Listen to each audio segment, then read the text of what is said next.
kasama natin ngayon. Medyo hindi kami nagkakalayo ng kulay. Ay, hindi. Ng itsura. Pero yung kulay, malayong-malayo. Kulay-malayo. Kasama natin ngayon ang trending na trending. Yes. Ang pinakamainit. At talaga namang napaka-pogi. Tinitilian eh. Oo. Ako ba yan? Ako ba yan? Hindi ikaw. Hindi ikaw. Si Coach Oli. Ay, hindi. Akala ko. Si Congressman Leandro Leviste. Yun! Legarda Leviste ng Batangas. Yun. I thank you for having me at magandang gabi po sa inyong lahat. Ako sigurado ko maraming manonood sa ating mga banateros na mga chicks. Pero syempre, bago natin, total, nabanggit natin yung mga chicks, tanong muna natin para medyo light. Ayan. Si Congressman Leviste ba ay single, double, with sidecar? Ano ba, sir? Fully taken po ako sa trabaho. Yun. At punong-puno po ang aking schedule nowadays at napakarami po nating kailangan gawin sa Kongreso. Nako, pasensya na. Pero si Kong ay focused sa kanyang trabaho sa Kongreso. Coach Oli. Ikaw, single, double? Hindi yun ang gusto kong tanong. Parang parehas kami ha. Pero pwede ba ang personal question sa'yo kung? Ayan. Oo, hindi, kasi lalalim tayo eh. Oo, baka may matamaan tayong something, di ba? Yun lang man pasintabi. Pero sa dulo po, ayan, na wag po natin kakalimutan, dadaanan natin yung pinaka-importante na kailangan nating malaman. Itong may hawak siya at hindi natin alam kung saan nakalagay. Nasa USB ba to o ikaw ba but anyway, mamaya na yon. No? Sabi nga ni Boss Dada, dito muna tayo sa light. So the last time na napanood ko si Kong, ilalabas daw niya sa tamang panahon yung mga impormasyon na hawak niya. Malay mo, dito na yan sa Vox Populi, ilabas ni Kong ngayong gabi. Di ba mga partner? Pwede. Sir Jan. Ako, wala, parang normal lang ako. Parang sa akin normal na tao lang siya. Natural. Natural. Parang, pagkulong pa naman yung mukha namin. Ang layo eh. Ang layo ko. Kinakakalak namin makasama kami na Congressman Leandro Leviste. Ayun. Maraming salamat. Salamat din po. At kung pwede ko din sagutin yung question about the files. Marami naman pong may kopya na ng files. Hindi lang po ako. Nasa DPWH, ibinigay na rin po nila sa Ombudsman. At ako po ay actually hindi nagbibigay ng maraming mga interviews sa media the last few days kasi hinahayaan ko na lang sila muna na magpaliwanag tungkol sa pagre-release ng mga files na ito. At ang magandang developments, sinasabi naman nila na ino-authenticate nila ngayon. Kaya abangan natin kung sa mga susunod mga araw may ilalabas na impormasyon ang Ombudsman o DPWH. Pero may mga na-post naman na din po ako sa Facebook na pwede ko naman din pong talakayin mamaya. So abangan natin yan. Abangan natin yan sa paglaon ng ating programa ngayong gabi. Kabang-abang to.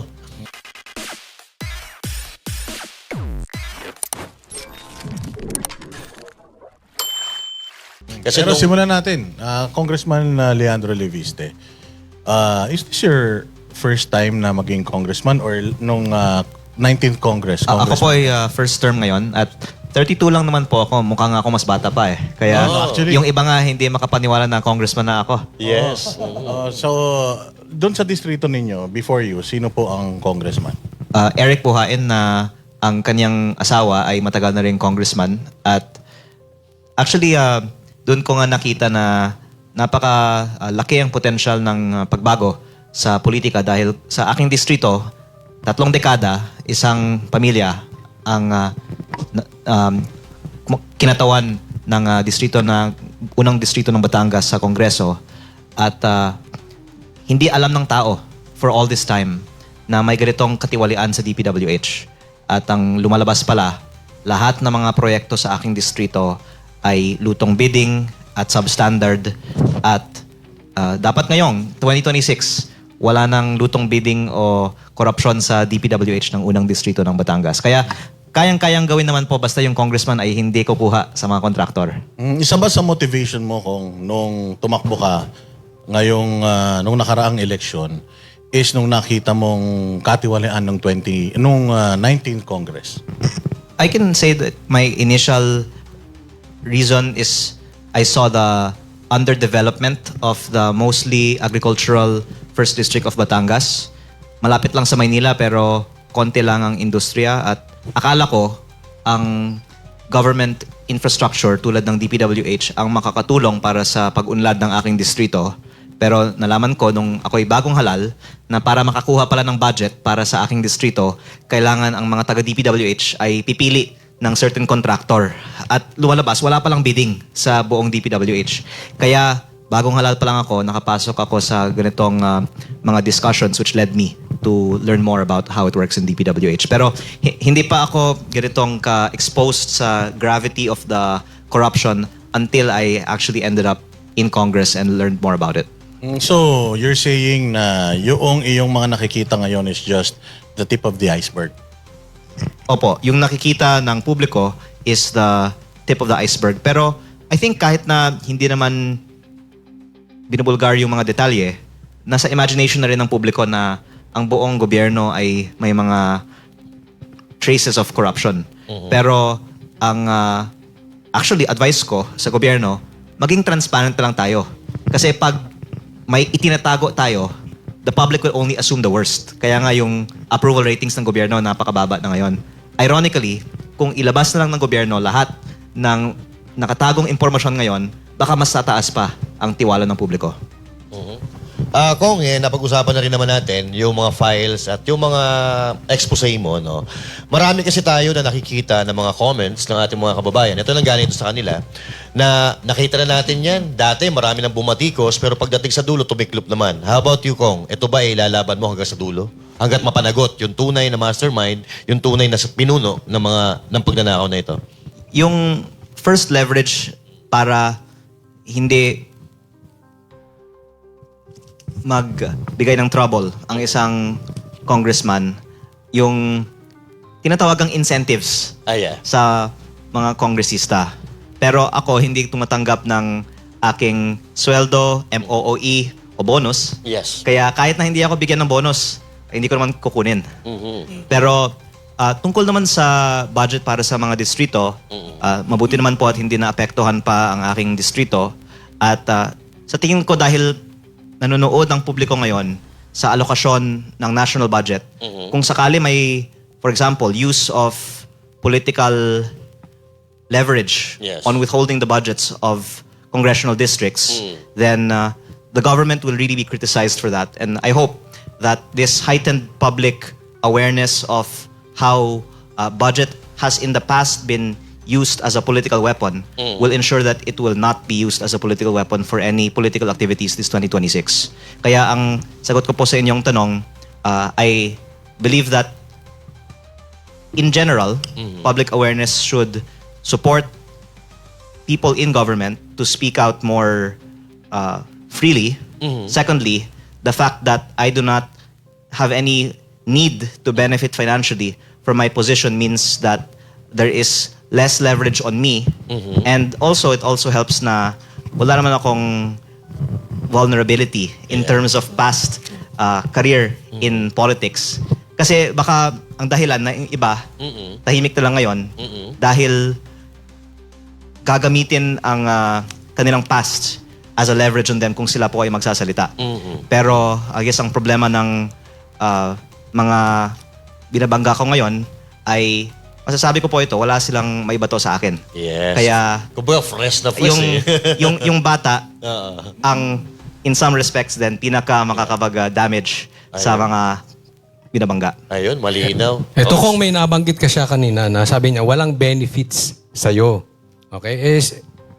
Simulan na natin dito yung alam kong ibabato sa'yo. Ito yung normal na ginagawa doon sa mga naglalabas ng baho, doon sa mga syempre tatamaan nito.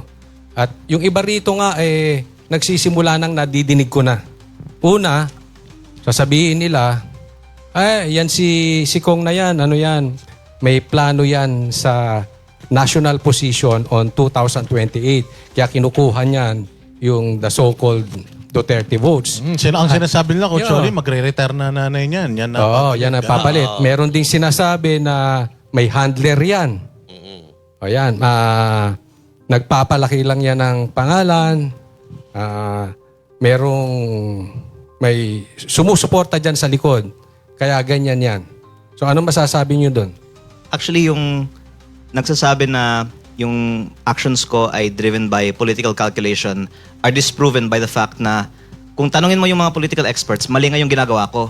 Kasi marami akong mga binabangga na nagiging kaaway ko na baka will come back to bite me pagdating ng eleksyon. Pero sa akin, ang importante, lumabas yung katotohanan, bahala na po sino yung matatamaan kahit na it's actually in the conventional wisdom not a good politics to make so enemies. Kasi yung mga pinaka-successful nga sa mga election minsan yung mga playing safe eh. Pero ang ibang mga hinahangaan ko sa politika, yung mga nagpapakita ng courage kahit na minsan na it's not easy to have a lot of enemies. On the point of motives, I think that my life will be so much more peaceful kung tahimik na lang ako tulad ng mga ibang nasa kongreso. Pero the truth is, while it's difficult to make enemies, it's also feels good pag makita mo naman na sumusuporta ang publiko sa ginagawa mo. At kung may benefits man para dyan, well, I would like to just think that what matters is nakakatulong ka sa ginagawa mo. At muli, ang iniisip ko lang is if I can be useful in whatever I do, and if doing so is good or bad, we don't know. It can even be bad. But I just want to be useful and not just be a waste of another seat in Congress, not doing anything for my 3 years in Congress. Okay, may tanong ako. Papapatuloy ko na yung tanong niya kanina sa'yo na may plano ka bang tumakbo sa mas mataas sa national na yung coming 2028? May plano ka Naintindihan ba? niyo, Kong. By the way, linawin ko lang, yung mami ko, 2022 na halal. At pwede pang tumakbo ulit sa 2028. Kaya hindi totoo at least yung fact na dahil magre-retiro yung nanay ko, kaya ako nag-iingay ngayon. So no plan sa So, wala kang national plano. position. Well, that's my first response. My second response is, palagi ko din kinakausap yung nanay ko na dapat sila sa Senado ay maging mas aktibo sa kanilang ginagawa. Pero kaya sila siguro din successful sa kanilang careers kasi nakita nila na there's a benefit to be measured in what they do. So there's pros and cons.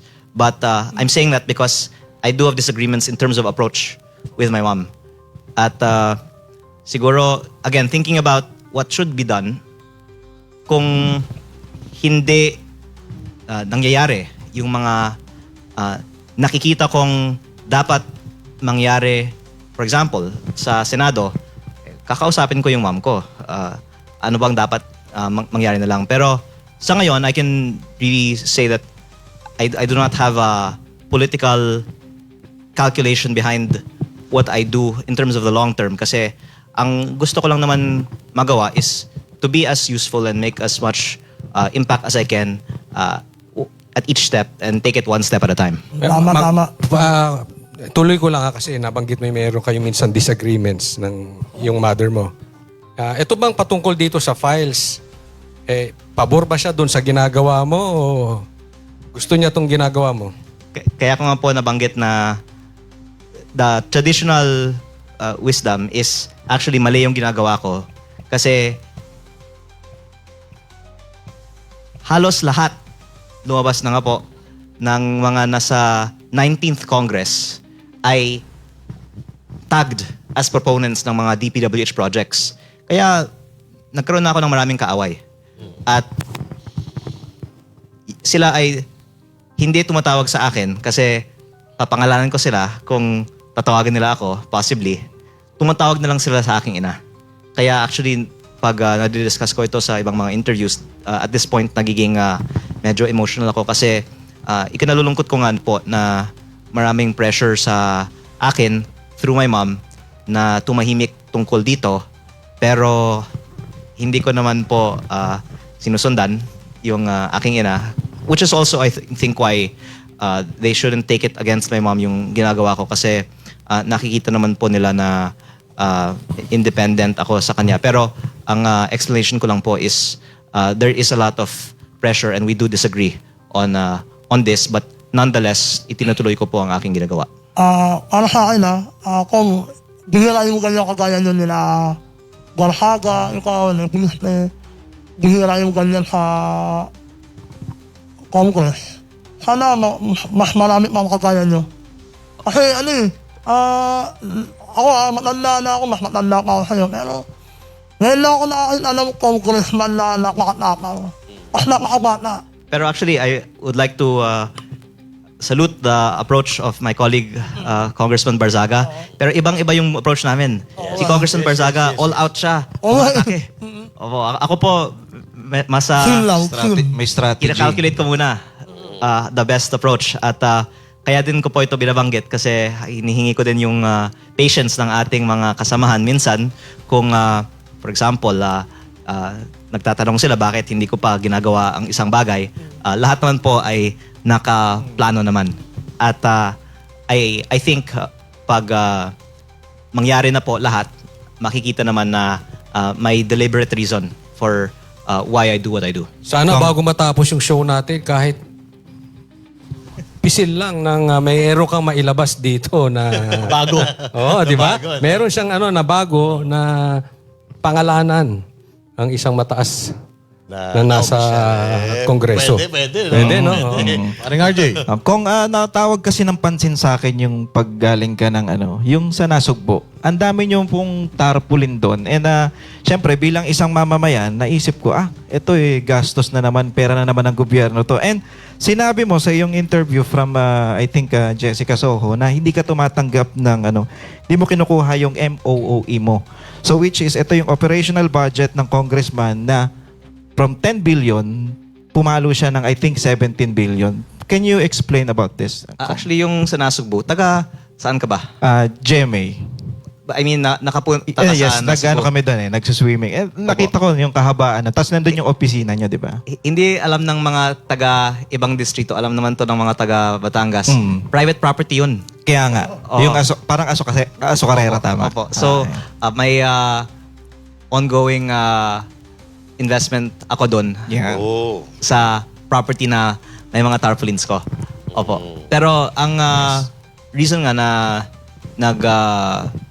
interest ako sa development ng aking distrito is because yung investments ko nandoon at matagal ko nang nakikita na ang lapit lang sa Maynila, ang daming ang mga dumadaan ng mga turista at iba pang mga industry sa area na yun pero kulang ng development at gustong-gusto ko na makita in my lifetime na mag-develop ang Western Batangas.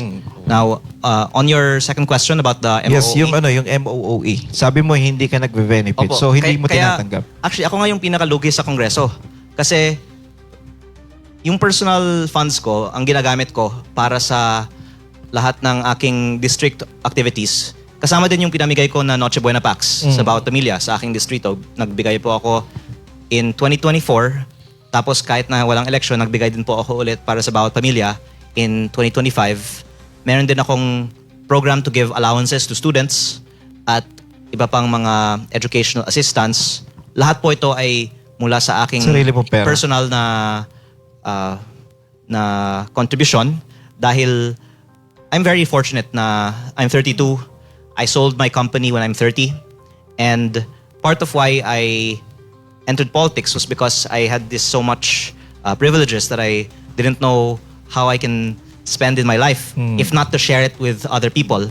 And parang unbelievable ito para sa iba kasi Kasi nag-start ka ng business 20 kung hindi ako opo, nagkakamali. pero parang very rare sa Pilipinas na ang mga yumayaman ay nagiging pilantropo. Pero sa US, pati sa Europe, maraming mga, lalo na mga naging batang entrepreneur na nung binenta nilang kumpanya nila or nag-retire parang si Bill Gates o ngayon si Mark Zuckerberg, pinamimigay nila ang kanilang mga bilyones sa mga foundations.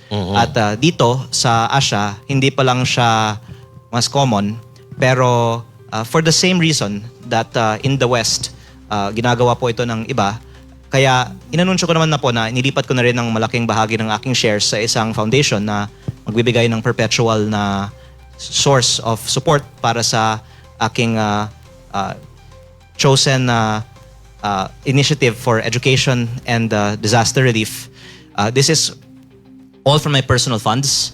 And it's because I've been so fortunate naman to benefit from my business in my life that the least I can do is to share it with others.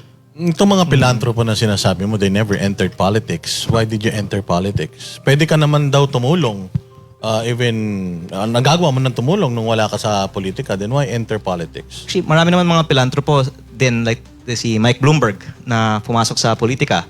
O si Elon Musk, nakikialam ngayon sa politika.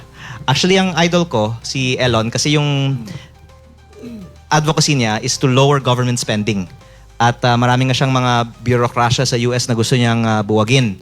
At hindi lang siya panagtagumpay kasi napakatindi ang resistance pag gusto mong buwagin ang bureaucracia. Pero ang napansin ko kasi, maraming mga negosyante na kahit na tayong mga hindi kasing laki nila, gustong maging kasing laki at matagumpay na negosyante katulad nila. Pero yung mga matagumpay naman na negosyante, nababoard din sa kanilang buhay. Gusto naman nila makialam sa politika. Kaya marami din mga nakikialam sa mga political parties dito sa Pilipinas na mga negosyante. So it's really a natural reaction, I think, because in the end of the day, the means to everyone wants to make a difference in their lifetime. And to make a difference, it's not enough to be in the private sector alone. It also involves the public sector, of course. And in my case, wala naman sa plano ko nung 2024 na pumasok sa politika. Pero naisip ko in the middle part of the year, kaya not according to plan, I saw an opportunity and I did it. And I guess that's how I make a lot of decisions sometimes. It's to be responsive to the opportunities that I see. Just like how I said a while ago, itong DPWH, hindi ko naman po na-realize initially na ganitong kagrabe. Pero when there's an opportunity, you go for it, and who knows ano pa yung mga susunod pang mga makikita nating mga opportunities. Kaya namin tinatanong to Kong kasi gusto natin ipakita sa mga nanonood yung kredibilidad ni Leandro Leviste. Maraming nagsasabi na kapag ikaw ay pumasok sa politika, dapat nagda-divest ka na sa mga businesses mo. Dahil baka pwedeng gamitin yung iyong posisyon para sa iyong mga negosyo. Maprotektahan ito. Kasi karamihan sa mga nakikita natin sa mga congressman, may mga in-expose na sila yung congressman tapos sila din yung contractor. Diba? Tapos may construction company. Nagkakaroon ngayon ng conflict of interest. Ano masasabi niyo dyan? Kaya nga ako yung mahirap na kalaban sa aking mga binabangga dahil nag-divest na ako bago pumasok sa politika. Kaya, for example, kung meron kang operating business, pwedeng targetan yung business mo. O baka hindi ka na lang magsasalita para hindi matarget yung business mo. Pero the fact na binenta ko na yung business ko, tapos yung kinita ko, ipinamimigay ko naman, at hindi ko kailangan kumita pa, wala silang mahanap na leverage sa akin. Kaya siguro ako'y malayang magsalita. Kung may diinan ko lang yung operational budget ng congressman is 10 billion. So, nabanggit mo rin yun na tumaas siya ng 17 billion. And per year to, tama. Tapos nakakatanggap ang mga congressman, not liquidated to eh. Hindi to parang ito yung mga bagay na hindi kailangan i-audit.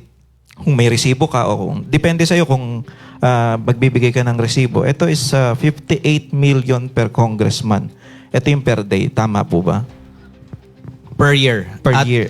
Ang I'm sorry. sagot nga nila tungkol dyan, mas mababa nga sa 2026 kaysa sa 2025 eh. Kung 27 billion yung total budget ng Congress, of which 18 billion is the 2026.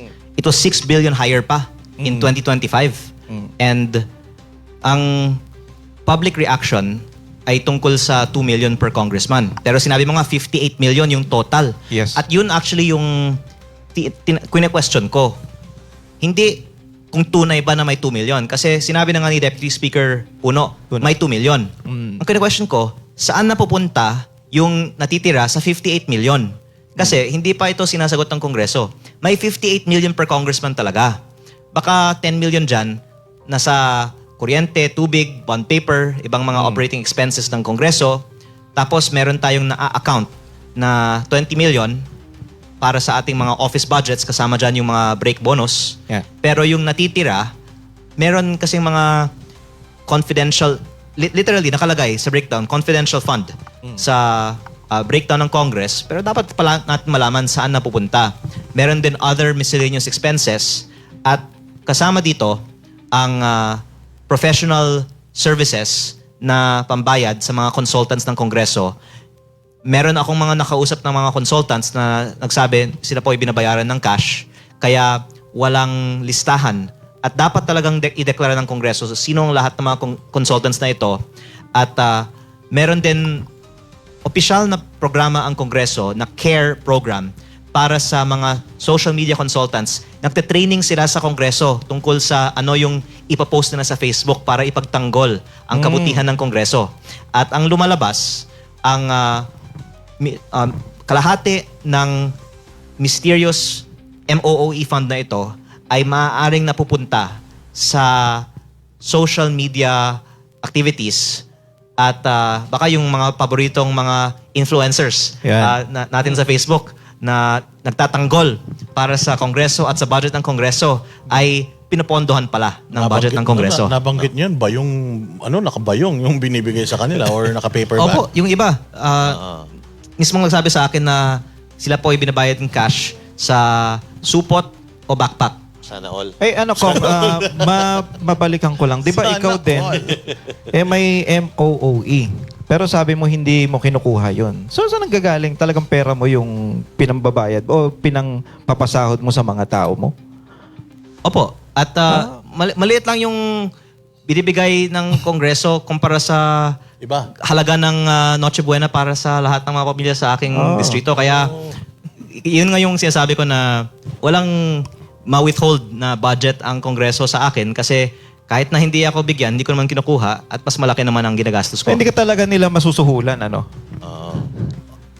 Kasi yun ang nangyayari sa ibang Congress eh. Parang congressman, sinusuhulan sila kaya nananahimik. Opo. Kasi kung anong reason, ba't hindi mo tinatanggap samantalang tinatanggap naman nila? And ikaw, kung halimbawa tatanggapin mo naman yung MOE mo, alam naman ng tao mapupunta sa nama dahil matuwid ka. Pwede mo Kasi namang sa tingin ko, isubukan. baka balang araw, lahat ng mga congressman pwedeng makasuhan tungkol sa saan napunta yung MOOE nila. Okay. So napag-usapan na rin na naman natin yan.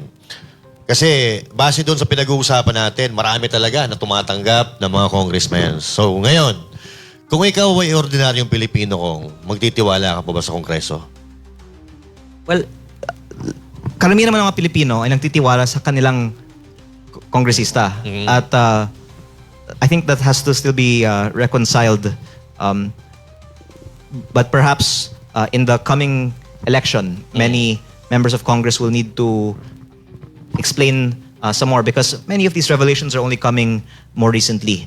But I think that Congress as an institution has a very low trust rating. Now. So that answers your question that maybe only 20% of the public approves Talaga, of Congress as an institution.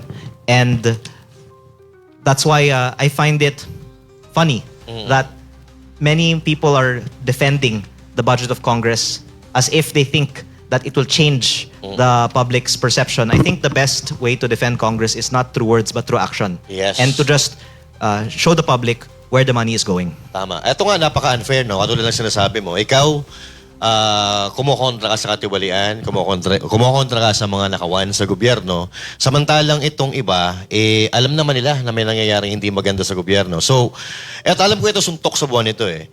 Kasi kailangan mo munang mapatunayan na kasabwat sila sa pagnanakaw bago mo sila maparusahan.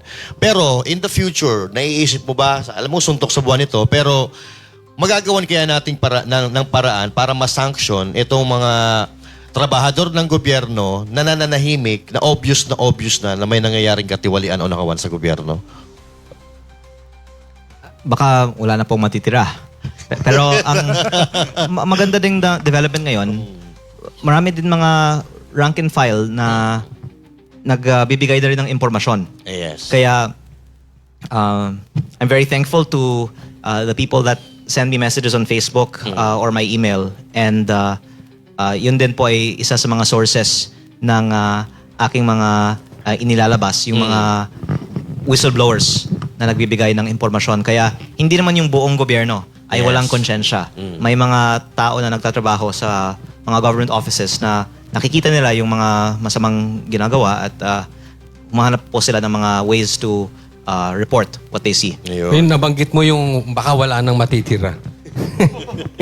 hindi. Siyempre, meron matitiro dyan. Meron dyan, for sure. No? Pero dun sa, focus tayo dun sa lower house, sa mga congressmen. Ilang kayang porsyento? More or less lang ha. Hindi naman natin pwedeng ma-eksakto yan eh.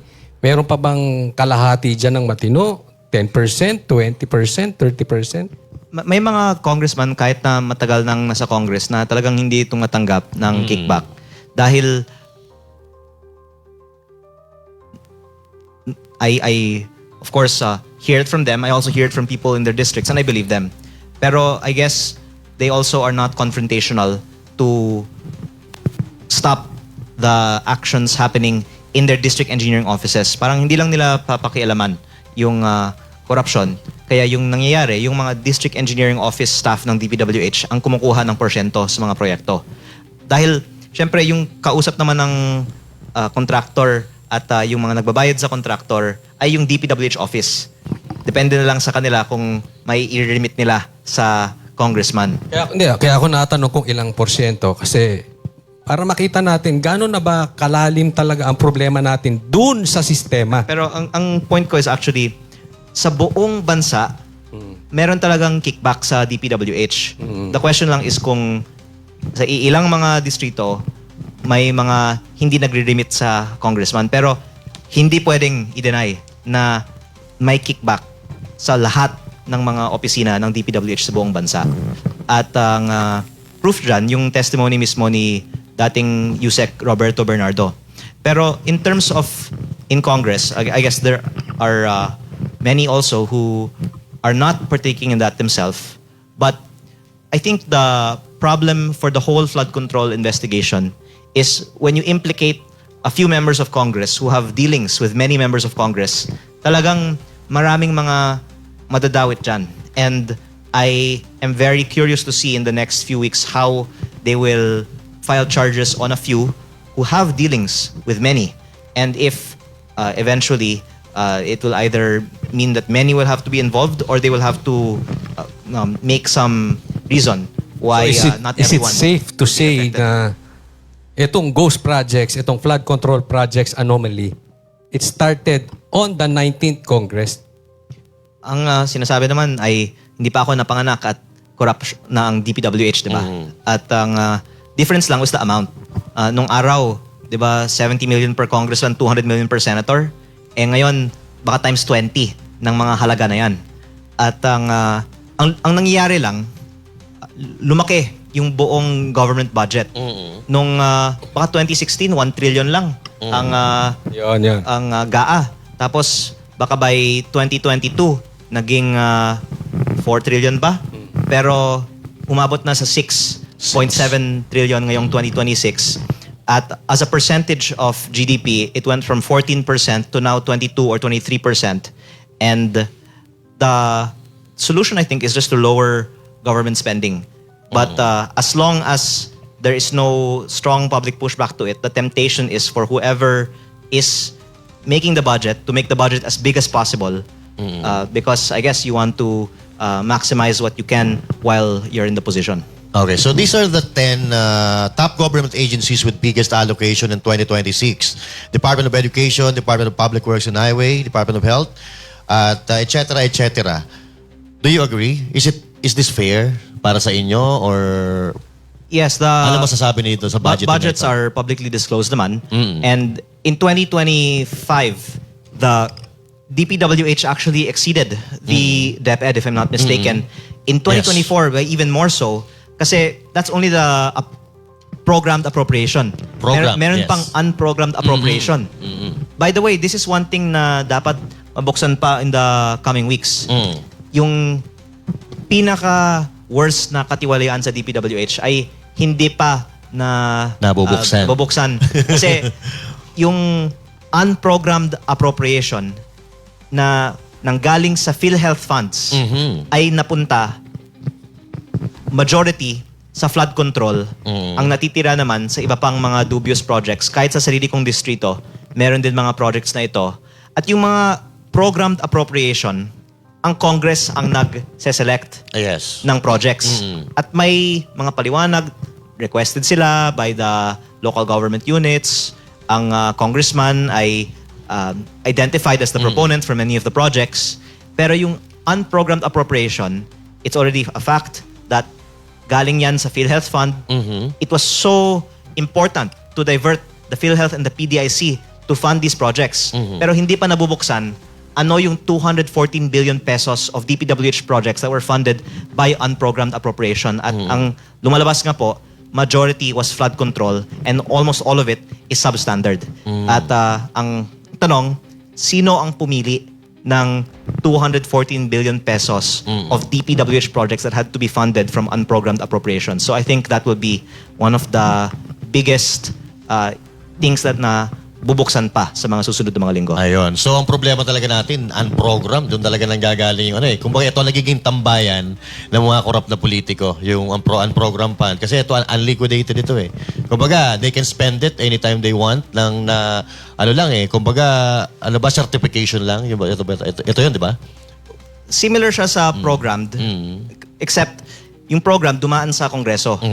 Yung unprogrammed, executive yung pumili. Yes. At kinuha pa yung PhilHealth at yung PDIC para pondohan ito. Yes. Kaya yung hindi ko pa nakita na itinanong, yung 214 billion na yan, bakit napaka-importante yung mga proyektong yan na kinuha pa yung ganong pondo para dito at hindi pa nabuksan, ano yung 214 billion na yan?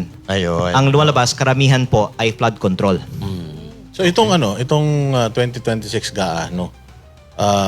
For 2 consecutive na budget natin, pinakamataas ang DPWH, which is, sabi sa batas, dapat pinakamataas ang education sector. I think DepEd mas mataas na sa 2026 kaysa sa Ngayong DPWH. 2026, yes. But 2024 and 2025, it was actually... DPWH. In-expose yan ni Yes. Congressman Arnie Teves before na mas mataas ang budget ng DPWH. 2 consecutive, 24 and 25. Ngayon 26, mas mataas na ang budget ng Department of Education sa programmed, program tawag dito, appropriations ba tawag dito. So sa mga unprogrammed, makikita ba natin dun sa mga unprogrammed appropriations nila na I parang think, lumalabas kalahati yung agwat ng... Tinigilan na rin yung unprogrammed DPWH projects kahit sa 2025 nung nagalit ang publiko tungkol sa unprogrammed in the late part of 2024, sa 2025 tinigil na. And itong 2026 sa na budget, 2026, I think wala nang unprogrammed funded by DPWH. Pero yung 2024 na unprogrammed ay ongoing pa. So this is a little bit technical already, pero yung isang pinananawagan ko ay sana kung tunay na gusto nating tigilan ng korupsyon, dapat yung mga proyekto na proven na funded by corruption and involved in corruption ay ikansela. Pero despite all of the investigations on certain projects, hindi pa nga kinansela ang mga ongoing projects na ito. So, wala pa. May mga nagsasabi baka dahil binayaran na ang mga proyektong ito. So ito, dapat may nagbabantay dito eh. Pero itong Senate kasi, may napanood akong balita na parang walang nag-pick up eh. Pero napanood ko ito one time na yung Senate daw ay hindi na nila itatouch. Hindi sila makikialam sa budget, ipapaubayan nila sa executive, no? At magtatayo daw sila ng parang oversight committee. So, ito ba'y makakatulong kung sila-sila din na naman gagawa, tulad ng ICI? Sila-sila din ang gumawa. Alam ba, sinasabi nga ng publiko na sila ang may kagagawan pero sila rin mag-iimbestiga. So, is it right para sa inyo, Kong? Oo. Depende kung sinong ilagay nila sa oversight committee. Ang mangyayari nito, sila-sila din na naman na maglalagay kung ng mga tao doon sa oversight committee. Opo. I think kung sincere ang desire for oversight, dapat halo-halo. At pati yung mga nasa minority or nasa opposition ay ilagay din sa oversight committee. Pwede. Para, para kahit may question, itong mga nasa opposition, meron silang representative doon. Kaya lang, ang problema ko kung bakit hindi makikialam yung Senate sa budgeting? Kung halimbawa, may nakikita silang katiwalian, may... I think they will be in the oversight committee naman din. Both houses will be there. Pero, yeah, dapat pati yung minority Mayroon din, ay dapat. meron din representation sa oversight committee. I see. Kong, yung DPWH, tinanggal daw nila yung mga flood control projects, pero nagdagdag naman sila ng, from the original budget na 16 billion, nagdagdag sila ng 17 billion para sa farm-to-market road. Parang nabanggit nyo rin before na panibagong flood control scandal or scam na naman to. Ayun. Opo, yung farm-to-market roads, well known to be a source of corruption dahil mahirap din na i-audit ang mga ganyang klaseng mga proyekto na nasa bukid na baka dahil maliit, hindi siya kasing nababantayan.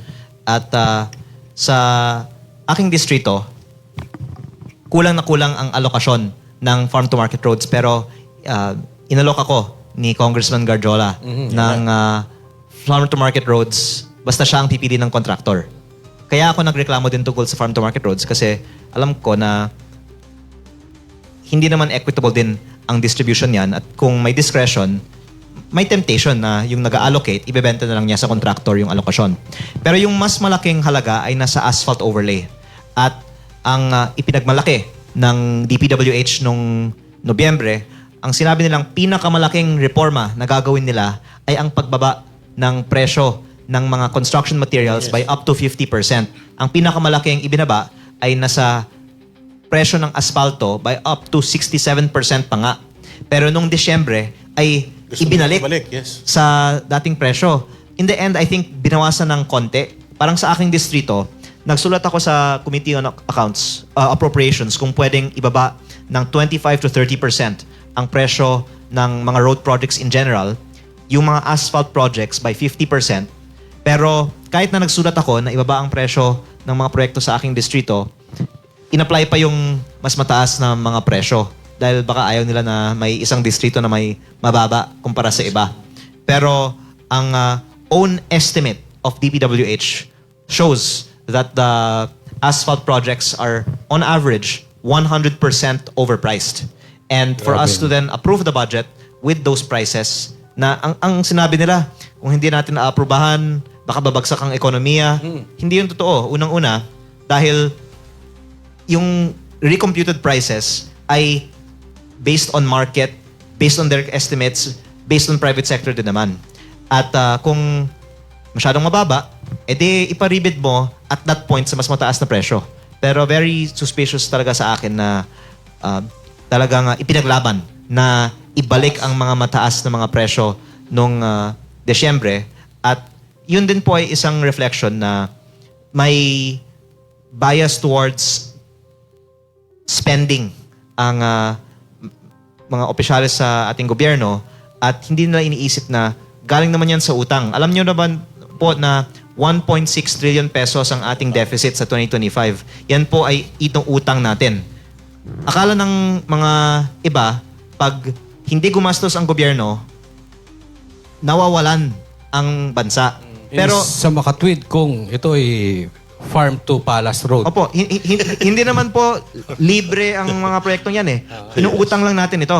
Kaya kung nabawasan ang ating spending, the good side is nabawasan din ang ating inuutang. 'Di ba? Pero ang gusto ko lang constructively i-espouse sa Congress this year, kahit wag na tayong magturuan na magnanakaw ka, may corruption dito, bawasan na natin ang ating ginagastos. Pero ang pinaka hindi mo maririnig na salita sa Kongreso ay bakit Magtipid. na lang natin hindi bawasan ng budget o magtipid? Kasi ang nangyari, ipinagmalaki na wala ng flood control. Yung 255 billion pesos, inilipat sa Tupad, AIX, MAIP, Farm to Market Road, There is. yung pagbayad ng 60 billion sa PhilHealth. Lipat lang. Pero, yung initial budget naman, wala yung mga bagay na yan eh. Kaya bakit hindi na lang yung 255 na yun, tipid. At yung 6.7, naging 6.5. Doon ko po nakikita na yung biggest issue facing our country is the spending because I'm sorry to go into this more technical discussion here, but the country's deficit to GDP of 6% is already above the recommended levels, especially because our GDP growth is now gonna be just 4% or even less. Sabi daw, mag 3 something pa nga. And then the debt to GDP is already 64. It will approach 70 maybe by next year because we keep on borrowing more than our growth is supporting. And the effect of all this is already around 20% of our government revenues is going to pay interest. If we keep going at this rate, it's going to be 30%. Soon enough, we will not be able to support these big budgets because our revenues are just going to pay debt. And that's also going to increase our cost of borrowing. And one thing that I can say is, if you keep going like this, I think that the people in the financial community will agree with the following statement. By 2027, the Philippines will have a credit downgrade. Nako. In the last 2 administrations, the boon to the economy was we had credit upgrade. Kaya dumami ang ating foreign investment. Pag ma-downgrade pa ang ating credit rating, yan yung magiging judgment na ng business community na bagsak ang ating ekonomiya. At sana we take action this 2026 on lowering spending before this catastrophic event will happen possibly in 2027. Congressman, may nabanggit ka kanina na si Congressman Guardiola ang namimili ng mga engineer. Tama ba yan? Siya ay nag-allocate ng budget dahil nagpadala sa akin ng listahan ng mga farm-to-market roads. Imbes na DA ang kausap para sa mga farm-to-market roads, siya ang Siya kausap. ang kausap. Pero tama ba yun? O mali yun? Ay, mali talaga dahil Construction Workers Solidarity Party list siya, hindi naman siya Department of Agriculture. Tama. So talagang may depekto doon sa ganung ginagawa niya, no? At Kasi kahit marami na rin nagsabi niyan eh. At kahit ngayon, wala namang transparency tungkol sa paano ipinamamahagi ang 32 billion peso farm-to-market road budget na ito. Basta kung ano yung nakukuha mo, dapat masaya ka na dun. Pero kaya nga parang may iba na unhappy sa pagka-question ko sa budget allocation process na to kasi sa Congress, basta bibigyan ka ng farm-to-market road, dapat manihimik ka na tungkol sa Ganun na allocation yung- ng ganun na yung farm-to-market rules road. ngayon. Meron ka na sa'yo. Pero gusto ko malaman, magkano sa kanya? At bakit yan ang ibinigay sa kanya at ito ang nabigay sa bawat isa? Anong meron kay Congressman Guardiola? Bakit parang sinasabi ng iba na madami namang mga contractors din na mga congressman, pero bakit siya yung talagang nakafocus ka? Siya yung pinakamalaki ngayon. Dahil ang ICI nagsabi sa akin, number 1 si Zaldico, number 2 si Garjola, number 3 si Diskaya. Si Kong Zaldi hindi na congressman. Kaya yung pinakamalaking natitira sa kongreso ngayon ay si Garjola. At siya din ay kababayan ko. At kinausap ako mismo tungkol sa mga proyekto sa aking distrito dahil meron siyang mga proyekto sa 2 bayan sa aking distrito. Isa doon, pinakiusap niya sa akin na ipapayag ang LGU na gawing asfalto over concrete treated base instead of straight concreting ng road. Dahil ang sinabi sa akin nga ng aking district engineer, mas mabilis ang trabaho pag asphalt kaysa concrete. Pero mabuti din kung ang ibang mga congressman at ibang mga contractors ay isasama din natin kung maaari po. Pero baka one at a time.